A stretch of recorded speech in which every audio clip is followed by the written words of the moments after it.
Have the self-respect and the respect of others just to say, hey, I don't see this going anywhere. Cool. You know what? That's fine. There's other people. Just to catch you up, we're talking about dating. Yeah. Welcome. Hey, it's Serene at Serene Vocal Studio. This is one of our videos in the audition series here on my channel. If you haven't yet, please subscribe below. You are not going to want to miss the content here because this is real life experience from actor and actress and also director, choreographer, teacher, somebody who's coached a lot. I've coached a lot of people for auditions, currently coaching 4 people for an audition next week. One of them's gonna smash it. I'm really excited for her. And, okay, can I brag just for a minute? Yeah. In our school district, they audition for, when going into high school, for musical theater 4, as well as advanced musical theater, anyway, 2 classes. Out of the entire middle school, my 2 students got into the advanced musical theater class and nobody else did. Nice. From the freshmen. And I was like, that's right, baby. So the stuff she's doing, she knows what she's talking about. But that didn't come without hard work. Yes. I actually, I started my studio, I don't know if you guys know, I started my studio in 2016 and have just kept learning. I'm a way better teacher than I was in 2016. But even in the last 2 years, it is amazing how my coaching has changed, even in 2 years. But we're going to talk today about typecasting. Typecasting. There's so many elements to this. It's a double-edged sword. Sometimes it's beneficial, sometimes it is a crutch. Becoming typecast is actually one of the quickest ways to build a name for yourself in terms of directors knowing you, in terms of other actors knowing you in different theaters. Why is that? Well, experience. Getting experience, getting your name out there, being in shows. The best way to build your resume is to be willing to do anything and everything. And typecasting is, again, it's a double-edged sword. Sometimes it's beneficial, sometimes it hurts you, but it helps you get out there. If you look a certain way, you have a certain hair color, you have a certain accent, you're going to be put into certain roles just because that's where you fit. You fit that character. Sometimes it is a token comedic character, sometimes it's a token dramatic character, sometimes it's the tall dumb guy, sometimes it's the short sassy girl. And it's a great way to build your resume and get your name out there and show, hey, look, I got acting chops. I can do this. And if you're starting from a place of I did theater in high school, I'm coming back to theater, and I took a break and now I'm coming back in, or you're brand new to theater and you're like, that looks like something that I have a passion for. I wanted to do it, I was too scared when I was young or whatever. Or you're just somebody who's starting, maybe you're in middle school or in high school and you're like, I want to build my resume. Because I think when I first started auditioning in the last few years, that was the thing that was like, I need a resume. And then I was like, I have nothing. And then I started writing everything out. I'm like, okay, I do have something. I do have some things. But the more you do, the more you build, the more you have under your belt, the more experience you have so that you can be awesome. Yep, be awesome. Build on that experience. Because the more experience you get, no, I don't believe that any experience is wasted. It's either a great, I love this, it builds my confidence, or you learned a lesson, even if the show was a dumpster fire. Oh, I've had a couple of those, but so that's kind of more of the beginning part of why typecasting is a good thing. But what if you're a more advanced performer and you want to do something different? Maybe you've been doing the same role for, I don't know, 10 shows, 12 shows, 20 shows, years. Yep. So you want to break free of, you don't want to be the short funny guy the whole time. It's a challenge. I'm not gonna lie, it is a challenge because sadly typecasting is a thing that exists. You first and foremost you got to address that it exists. Can we define it? So let's define it. Let's break what it is, because we talked about being into almost putting ourselves into this box of being typecasted. But what is it really? I should have started with that. Yeah.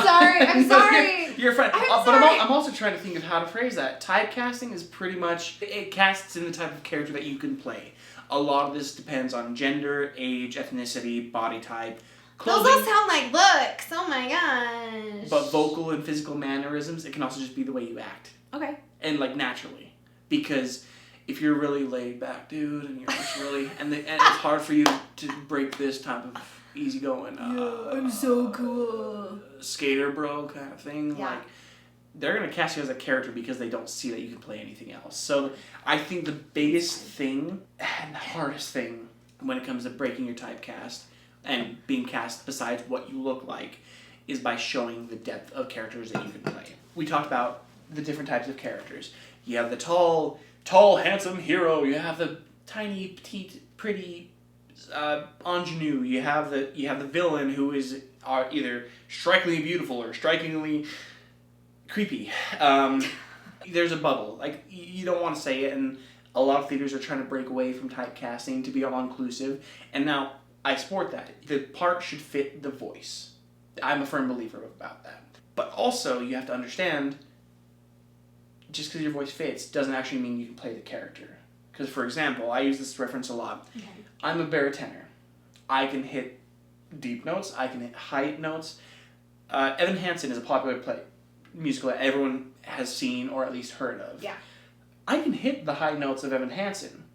But if you look at me, I don't look like the nerdy kid who broke his arm. I look like the bully that probably broke his arm. Well, what if we put glasses on you? Doesn't work. You're too tall. Yeah, I still think I'm too tall. Still too big. So, again, there's a typecasting. There's a reason for it. It wouldn't be as believable for me to be the awkward, shy guy with a broken arm who's talking about a fake best friend. That would be awkward. A little bit, right? It's not believable. I'm imagining it like, oh... Again, even though if I can vocally do it and I can act it, it's not believable. So the reason typecasting exists is because we want to make the stories believable. And so people can relate to them. Exactly. Make them relatable. Exactly. But that should also not restrict people who don't look like the cookie-cutter character to be excluded. So... Gosh, this could be, I didn't realize until just now that this could be a very controversial topic. It is. It's a fine line that we're walking. If we want to get in reference, there's certain roles in musicals that you have to have the right ethnicity, the right racial group. Right. Hairspray is a big one. You cannot cast Hairspray without any African Americans. Well, the story doesn't work. Exactly. Well, that's similar to like West Side Story. Exactly, West Side Story. You can't have... And wasn't there... I don't actually know what I'm referencing here, but I'm remembering with West Side Story, they don't actually allow people to do it because of that argument? No, you can do West Side Story, but you have to cast them. They will not let you do the show if you don't have a certain percentage of people from that ethnicity. Both ethnicities, because... Because the show is based around that conflict. Racial confrontation. Hairspray is about civil rights and African Americans in the 1960s and TV programming, which, as awful as it is, it's a true story. That's how it was in the 1960s. Yeah. And then, again, I think might be 1960s as well, West Side Story? For West Side Story? Is it 1960s? I don't know. Anyway, about the same time period. I'm not a history buff. I am. But again, I don't really focus on New York in the 1960s as opposed to the whole country. But again, same thing. Puerto Ricans moving to New York, they want a better life. The jobs are here, and yada yada yada. Yeah. And again, well, that's still a thing. It's just not as prevalent. Exactly, and that's a conversation for. That's not our conversation. Like that's a whole social conversation. But this is in theater. Right. Typecasting. Right. Just because you have the voice for Maria, if you're not Hispanic, you're not going to get Maria. Maria from West Side Story. Yeah. So typecasting, there's an importance for it because there's a place for it for certain characters. But also, in acting in general, sometimes those types, those cookie-cutter ideas restrict certain people from getting them roles. And so we're trying to focus on breaking that of the short, funny guy or the tall, dumb one or the sassy, larger person. We want to focus on breaking that so that the voice fits the character. Yeah. And the best voice and the best actor gets the character as opposed to they look like the cartoon or they look like the original Broadway cast. Yeah. Well, and I think physicality plays a big role in that, but also equally, if not more importantly, attitude, physical mannerisms can play a big part, especially when in our first video that we recorded, we talked about a director having a gut instinct of, I just feel like this is the person that I should go with, and I think that has a lot to do with somebody's attitude and how they approach a character. Wouldn't you say? Yeah. More so than the physicality. Oh yeah. So again, that's where the acting shows up, like your understanding of the character. Yeah. The benefits of typecasting, there are some benefits. The first one is it builds your career. it builds your resume. I have experience. I've been in shows before. So it shows I understand how a schedule works. I understand how to read music and learn music and dance, and I have all this experience. Yada yada yada. It's great. If you're getting cast similarly show after show, and you are trying to build your resume and get experience, how long did it take you to get to that point of you're like, okay, I'm ready to not do the same thing? That took me a while because I guess that might be bleeding over into breaking free. Oh, it is. It's okay. But it was also it was a great confidence booster though. Like because I'm like I can play this character. Yeah. It's easy for me either because it's so similar or because it's easy to slip into that mindset. Sometimes, again, there is no right answer. Sometimes it's like, yeah, this is easy because this is me, or this is easy because it's fun and easy to get into, as opposed to the more difficult characters. Right. And you're saying understanding the character. Yes. And I think there's different levels to understanding characters. Yes. You can understand it for me, it's like a very visual sense. Mm-hmm. But then to actually internally take that vision and put it within yourself, either in terms of body language, but also your mannerisms and how to actually put that inside of you. You know what I mean? It's like swallowing what you see. How do you actually make that happen? Practice. Research and practice. Like, people don't understand it, but acting actually is a lot more methodical than people think. It isn't just going up there and singing pretty and putting on a good mask. Performing is going up there, putting on the mask of the character and singing the song. Right. Acting, and I'm a firm believer of this, honest acting is you are up there and you are living in that world. You are the character going through those situations. That is hard because it requires you thinking about not just who the character is, but like sometimes you make up stuff. Like, who is the character? What were they before this? Yeah. Where are they? What happens after the show ends? How would this type of person act? Because if you are, I'm going to reference a popular show. Moulin Rouge on Broadway. So it's a very popular show. It's been touring around as well. If you haven't seen it or listened to it, it's great. If you're middle school, with your parents' permission. Disclaimer! Don't watch it unless you have permission. Yeah, it's PG-13, just so you know. So there's certain roles in that are both high-class French Parisian aristocrats. The way they are raised, the way they act, the way they interact with people is a lot different than the lower class people moving into Paris, the foreigners, the artists, all that stuff. So I'm realizing I should be a history buff. So it helps. It helps in characterization because just watching and understanding, because if you are raised in the cream of the crop, having someone approach you that's below your class is an insult. Because they're the people who work for you. You tell them what to do. They aren't coming to you telling you what to do and how they want things. That is not okay. So the Duke is specifically in this. He has a songwriter come up to him and say, it needs to be this way. The Duke is paying for the show. He's in charge, though. He's literally funding the entire thing. And he's like, I don't want that. Like who do you think you are? Like, you're an actor. Again, an actor acting as an actor. It's kind of funny. It's like, you're literally just being yourself.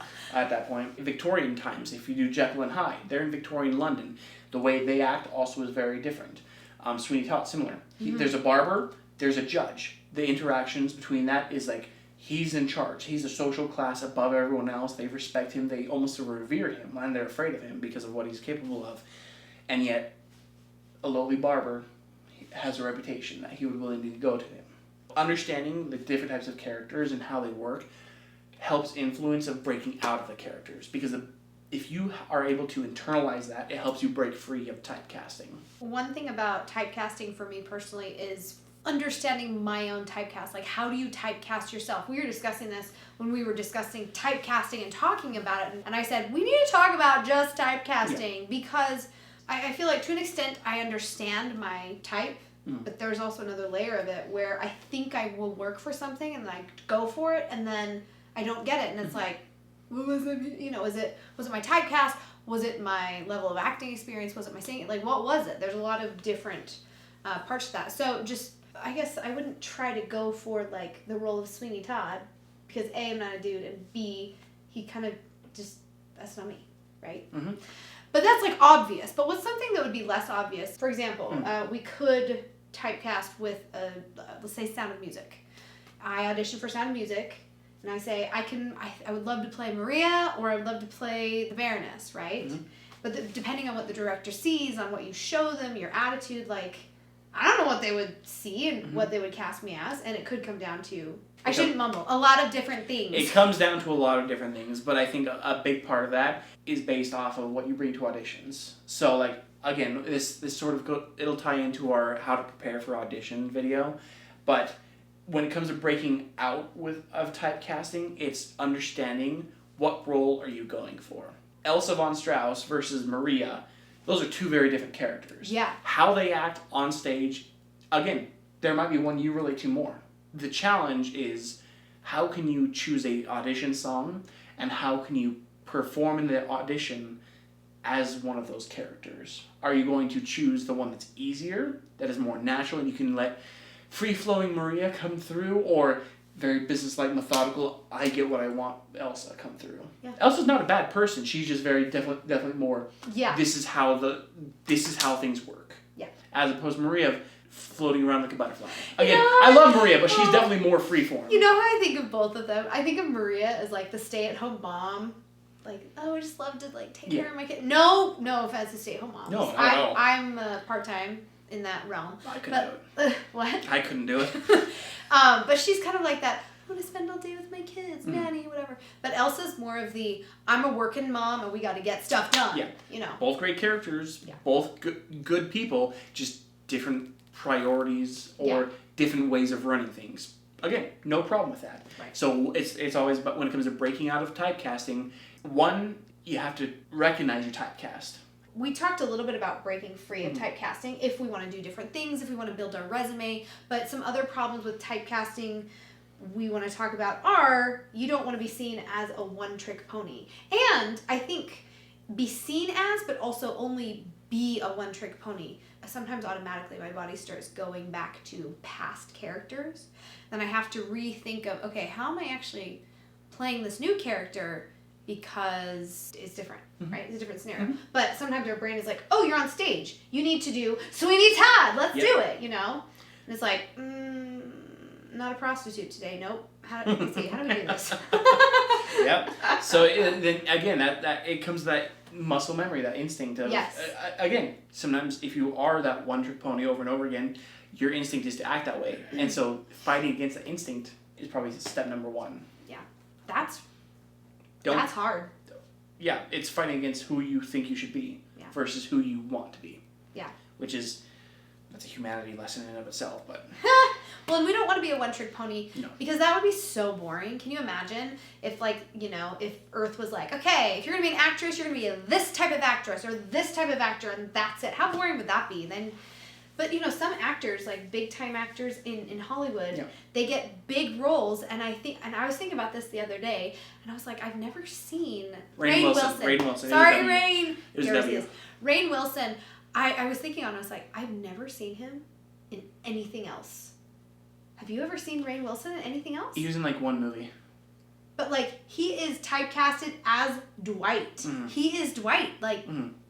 Up and down, side to side. But, like, I'm like, well... It works for him. Maybe he made enough money that he doesn't need to. I guarantee.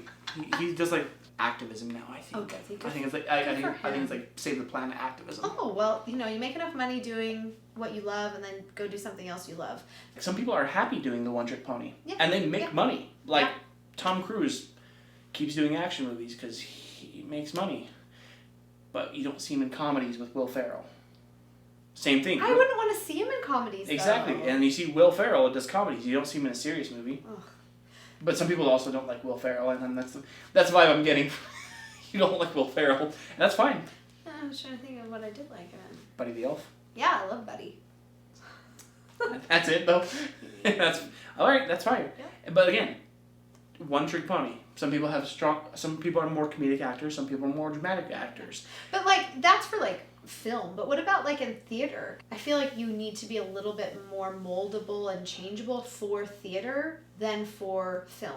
I would agree, and I think people that do theater tend to want more variety. People who do theater do it because they love it and because it's their passion and their desire, as opposed to just their paycheck and stuff like that. I've definitely heard of plenty of film actors who are like, I want to pursue different roles because I want to be a more serious actor or more dynamic characters rather than the comedic guy. Like, I think Dave Bautista. He's Drax in Guardians of the Galaxy and Marvel, and he's done a bunch of comic stuff, but he's like, he started as like a fighter wrestler guy, then switched over to acting, and now he's like, I've got the comedic guy, and I love Drax, but I want to switch over to dramatic roles. I want to get more emotional stuff. So again, you're ever evolving. Even again, it's hard to see him not as a funny, dumb guy.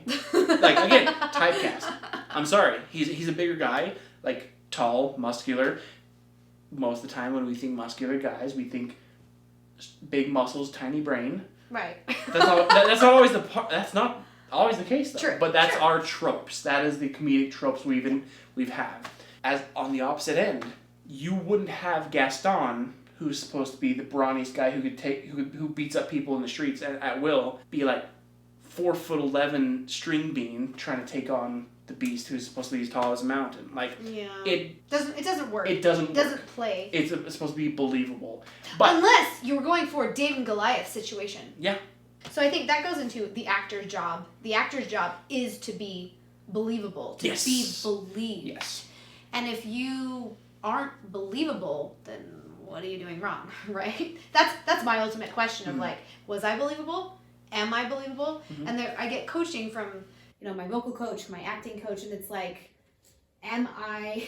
And sometimes they'll tweak. Well, not sometimes. All the time, they tweak me, and they're like, let's tweak this. That didn't quite work. That didn't quite read what we wanted it to read. Yes. And that's fine, but you have to, especially in an audition situation, you have to be able to tweak yourself. That sounds bad. No, it's you have to be able to adjust change. on the fly. Yeah. And see, that's the thing. Auditions are hard because you have 30 seconds to a minute to communicate who you are, who the character is, and that you are capable of portraying that character in that short time. Auditions are hard. Like, if anyone's telling you otherwise, they've never auditioned? Well, I'd say they're fooling themselves. Oh. Like, they probably have never auditioned, but also, because if you are not nervous in an audition, I don't think you're truly in tune with what's going on. I'm a firm believer about, like, you can be a seasoned veteran. I know a guy who's our friend Jim. Yeah. He's been auditioning for 40 years. Are you serious? I think I'm trying. Serious? He's been in so many shows, and he's been cast in so many shows because he keeps working and he keeps. So Jim, our friend Jim, Yeah. he played Sweeney in Sweeney Todd when we did it in 21. Mm-hmm. He's great. I just saw him in The Little Mermaid. Yeah. Did you see The Little Mermaid? Yeah, I did. Did you see Jim? Yeah. But he was also in Over the River and Through the Woods, which was a straight play, and he was a goofy, loving Italian grandfather in that one. So like, how cute!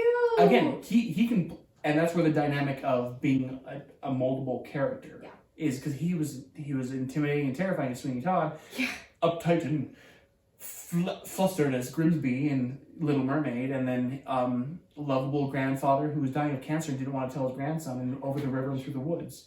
So there's a dynamic to it. And but then you tell me he's been doing this for 40 years, and all of a sudden it makes sense to me. Well, if he's been doing it for that long, it makes sense to me why he's getting cast, because he has experience up the wazoo, but also he understands his typecast. Yes. But he knows where he has flexibility, where he can play those 3 different types of characters. It's not just, I can only play, Yeah, and he's a great example because he's running into a lot of issues of aging. So like he's like, I've had the luck of being a lot of the dream roles, but the ones I want to do, I can't do now. I'm too old. He's like, both physically, like I can't physically do it. I can't physically do it anymore, and also I don't look it anymore. And so that's a hard part as well. It's like typecasting. Like, he would be a great Frollo, Count Frollo from Quasimodo. He would be. But he could, even though he couldn't be a Phoebus, you wouldn't see him as a young captain of the guard. No. At a younger time, no. 100% he could have been. But like, that's just how it works. Just passed. So, like I was thinking about it, and Grimsby and Little Mermaid, like they actually cast that pretty old. I suggested him to do that, actually. You did? Uh-huh. I was like, hey, you should go for Grimsby. And he's like, really? I'm like, yeah, you'd be a great Grimsby. He's like, really? And I'm like, yeah. And then he's like, maybe I'll go for it. And he got cast. Are you kidding me? I also... that makes me so... makes me so happy for him, but also kind of pissed off for myself. But it's fine. I haven't been auditioning for 40 years. Yeah. I I also told him to audition for Company, and he got into that one as well for that same character. Okay, I actually don't know of an audition that he hasn't gotten into because I'm pretty sure every audition that I know that he's done after from 2 years ago or 2.5 years ago, whatever, I'm pretty sure he's gotten all. It's that reputation. 1, he can do it. 2, with a reputation. Yeah. He's an in-demand actor, but again, his in-demand is also kind of confined to certain roles. Yeah. You were talking about him physically not being able to do certain roles. People who have not done theater, live theater, they do not understand the amount of physicality you have to have for being on stage. Not only with acting, but with stage blocking and dancing, because a lot of musical theater is heavy on dance. Sweeney Todd, we blocked. It wasn't really dance, was it? No, there's a lot of acting, physical acting. I guess you did dancing. A little bit of dancing. Teeny tiny bit. Sure. It was like twirling around in a circle. Sure. It was some dance moves. I wouldn't say it was a dance. It was like doing certain dance moves. It wasn't even full out dancing. But yeah, anyway. 30 seconds. It was great. There was dance. But it showed the characters. Yes. It showed the relationship. Because again, you got 30 seconds to establish the relationship. Yes. What happened, yada, yada, yada. Yeah. So. Anyway, but it's super physically demanding. And I don't know. Do you want to speak to that a little bit? Because I think it's hard to describe. It's harder than you think. Everyone goes up there, they see the finished product of what the show looks like, but they never really see the process and how many weeks it takes into it. Yeah. Both as a physical acting, whether it's dancing, whether it's fighting, whether it's blocking, whether it's just literally moving. Fighting as well. There's a Beast fight in Beauty and the Beast. That's fine. He's auditioning for Beauty and the Beast this summer. Everybody cross your fingers and toes. I think I do a good job. I got the role. I think so anyway, but we'll see. Well, we're going to hear you sing at some point and make sure. On your channel? Or just you? Just me. Oh, that's fine. I was going to say, I don't want to sing for 40,000 people. I mean, sing for 40,000 people, that's a dream, but like not in this capacity. No. What? Tangent. Yes, so it is physically demanding. So I think when it comes to typecasting as well, you don't got to be a toothpick, but you got to be able to understand there is going to be physical demanding. And if you are getting winded or are incapable of certain things, that might also restrict you from certain roles. Yeah. Again, I'm trying to say this nicely, but certain plus size actors, that's a challenge because you have to it's a physically demanding thing. And if you're not in the best physical shape, it might be extra hard for you to do that role, which isn't a problem so long as you're willing to put in the work, or might not work. It'll catch up to you too, especially with these longer shows. Like we were talking about our friend Jim. You know what he told me? Do you know how many shows he did from the start of Little Mermaid to closing night, I think was yesterday? I think it was over 100. 90. It was close to, okay. I'm sure they performed over 100 shows. It was double cast, for sure. Maybe double 90. It would be 180? Yeah. If he did 90, he was only Tuesday, Jim Thursday, did Saturday 90 shows. That's more experience. He has so much experience under his belt. I cannot hold a flame to what he has done. I don't think either of us. He would be a resource to also pick his brain, honestly. Oh yeah, I don't know if he would come in. Why wouldn't he? Because he's so famous around here. I'll ask him. I'm not saying I have an in, but I kind of have an in, so I can ask him. Cool. He might come in. I guess he does your hair, doesn't he? Yeah. He's a barber. He's an in real life. Yeah. An actual. He does my hair.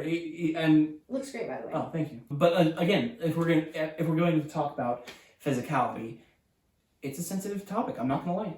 It's sensitive. Yeah. Weight is a sensitive thing, but it also is. Yeah, it's not just weight though. But also being in shape. Being in shape, exactly. Because you can be bigger and still be in shape. Oh, for sure. Cardio is a big thing. For me, I had a self-imposed goal because when I did Mamma Mia, it was beach scene, and I knew there was. And watching all the other casts, I saw I may have to be shirtless on stage. And when did that happen? I don't remember. It did. Is that a good thing? I don't. I don't think it matters. I blocked it out of my brain. I don't remember. It doesn't matter. Okay. So to me, I knew that was going to happen, and I confirmed with the director. I was like, "Is this going to be required?" She's like, "It is a beach, and I'd like it, but if you're not comfortable," and so I said, "I'll be comfortable." So what I did is I lost 50 pounds. No way. I lost 50 pounds. Wow. Because I was a little, again, Sweeney Todd. I was heavier. I had a little bit of a double chin. I had a little bit of gut. And so I literally went on a diet and exercise regimen and lost 50 pounds. Wow. I've gained kind of some of it back, but the goal is, again, because I know it's going to be shirtless, is I need to look a certain way. and it's something I can control. Right. So I diet and exercise. I lost 50 pounds, got a bit of a six-pack, and then when I went shows, it was fine. So because again, that's I needed to feel confident. Yeah. Other people don't need to do that to feel confident, and it's whatever's gonna make you feel confident and you're in shape to do the role. Yeah. Because for me, I was gonna have to dance around and move around shirtless on stage, and I'm like, okay. For me, my mental health and all that stuff, and my physical self-esteem is like, I don't want to be jiggling as I'm running around on stage. I'll say it. I'll say it out loud. I'll say it out loud. No jiggling. I'll be frank. I don't want to be jiggling around on stage. And so I lost 50 pounds for that reason. And so when it came, I wasn't worried about it. People weren't expecting it, and I was like the only person shirtless on stage, but it fit for my character because we were on the beach. Right. So That's great. That's amazing. Even with White Christmas that we just did, I went on a very specific diet regimen just so I could do everything that was required of me, and I had a lot of costumes that were very non-coverageable. but you know, whatever. You can go check out my Instagram. I think I have some stuff on there.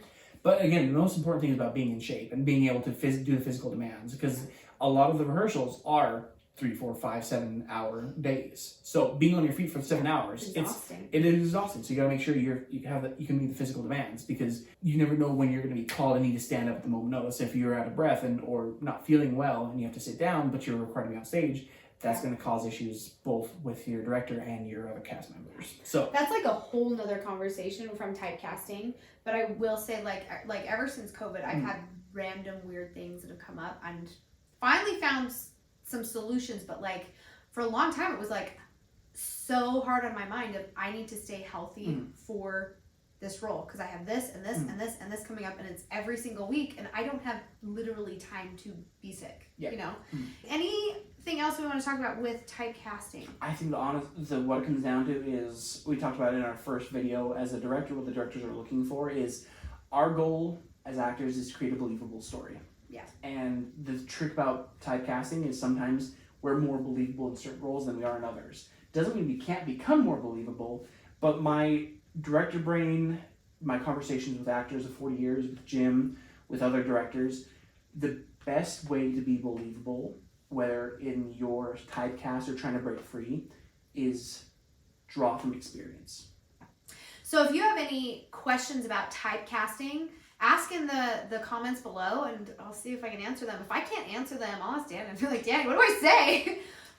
Because I think typecasting is such a layered conversation, which we've definitely talked in layers here, and I'm sure there's more questions we didn't even cover, because it's an ongoing understanding. 100%. I still feel like I'm understanding my typecast. I know you are as well. Oh, I don't even know what typecast I am. You're a beast! I typecast myself as ensemble. But I also want to break into bigger roles. So there you go. Yeah, I feel that deeply, and not just be the featured dancer. Mm-hmm. You hear that, all the directors out there? More than just a featured dancer. Are you going to leave that in the video? Possibly. Okay. Just checking. I don't know if they'll make it this far. That's fair. I mean, this is like a... Yeah. This is for people who really want to get into the nitty-gritty of auditions and have had these questions for a lot of times. Because a lot of these questions and thoughts that we've come up with have come from our own experience of what do we do here? And just talking out loud. And talking out loud. And a lot of our conversation is just realizations on the spot, if I'm being honest. Like, it's like, oh, this happened. And so on and so forth. Yes, absolutely. All right, thanks for joining us today here at Serene Vocal Studio, all about typecasting. Everybody give Danny some love in the comments. Do you want people to follow you on social media? I can link your... What? Yeah. He's good. like, I want to remain anonymous. Nah, I'm good. You can see me on stage, but social media. Okay, all right. Well, I can shout out on my Instagram at Serene Vocal Studio whenever Danny's on stage, if he lets me know when that is. So, all right, we'll talk to you later. Peace out.